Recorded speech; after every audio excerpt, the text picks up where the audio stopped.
In this environment, what matters is that monetary policy remains committed to its objective and doesn't resign itself to too low inflation. And as I emphasized at our last monetary policy meeting, we are committed and are not resigned to having a low rate of inflation forever or even for now. We have described the overall orientation of our monetary policy as being patient, persistent, and prudent. Patient because, faced with repeated negative shocks, we've had to extend the policy horizon. Persistent because monetary policy will remain sufficiently accommodative to ensure the sustained convergence of inflation to our aim. And prudent because we will pay close attention to underlying inflation dynamics and to risks, and will adjust policy appropriately. This orientation is expressed in our current policy framework, which allows us to adapt our forward guidance and react flexibly as the macroeconomic situation evolves. And that was illustrated by the monetary policy decisions taken at our meeting earlier in June.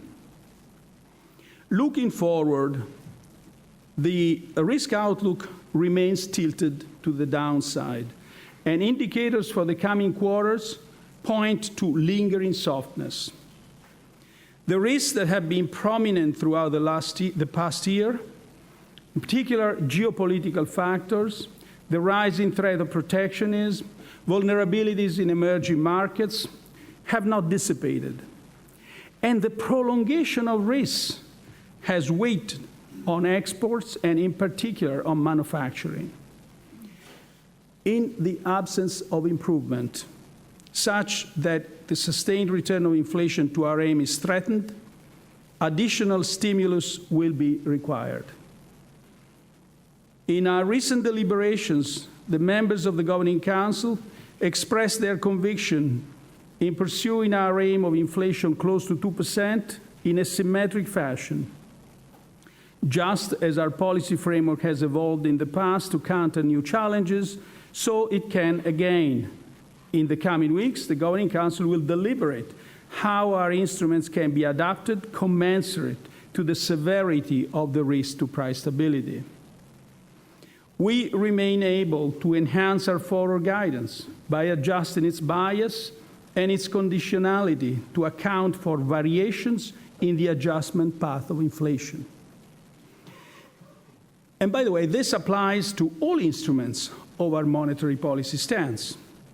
Further cuts in policy interest rates and mitigating measures to contain any side effects remain part of our tools.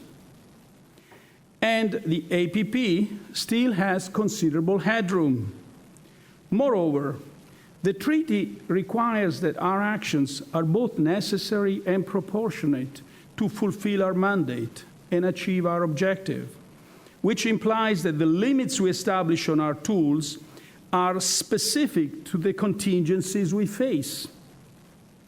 If the crisis has shown anything, it is that we will use all the flexibility within our mandate to fulfill our mandate. And we will do so again to answer any challenges to price stability in the future. All these options were raised and discussed at our last meeting. What matters for our policy calibration is our medium-term policy aim, an inflation rate below but close to 2%.